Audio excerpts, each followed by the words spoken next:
Have y'all ever considered how short life is? The brevity of life? We're not here for very long. Even if we live a long life, 70, 80 years, that's not a long time. And none of us are even guaranteed that.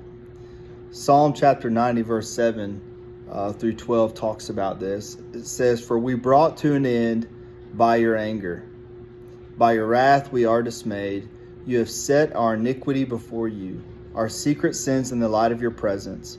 For all our days pass away under your wrath. We bring our years to an end like a sigh. The years of our life are 70, or even by reason of strength 80, yet their span is but toil and trouble. They are soon gone, and we fly away. Who considers the power of your anger and your wrath according to the fear of you? So teach us to number our days, that we may get a heart of wisdom." You know, the brevity of life is a thing that I think about often. I lost my parents, both of them, before I was 20, and it just hit me that I was on this earth alone, and that life was short, and we weren't guaranteed tomorrow. And so every day that we wake up, we should count it as a gift from the Lord, and hopefully we use that day for good. We use that day to glorify God. We use that day to grow closer to Him. We use that day for things that matter. You know, it's sad to think in where it says in verse 9 of chapter 90, when the book of Psalm, it says, "We bring our years to an end like a sigh." You know, in that their span is toil and trouble.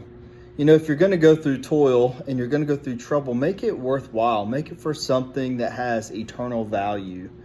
You know, this getting on TikTok, for example, is toil and trouble, right? I mean, but I have an end goal in mind, and that's to reach just one lost soul, maybe to just connect with one lost soul, that they may come to know Christ through Scripture that I read, you know, that they may not get from anywhere else. And God will put it in front of the right person. But just consider your days. Consider what you toil and trouble over. Consider that we're not guaranteed tomorrow. You know, there's a young guy in the town that I live in, and he lost his son in a car wreck a couple weeks ago. I believe he was only 6 years old, the little boy. And it just reminded me just how fragile life is, you know. So y'all use it for good. Y'all stay blessed. Have a good week.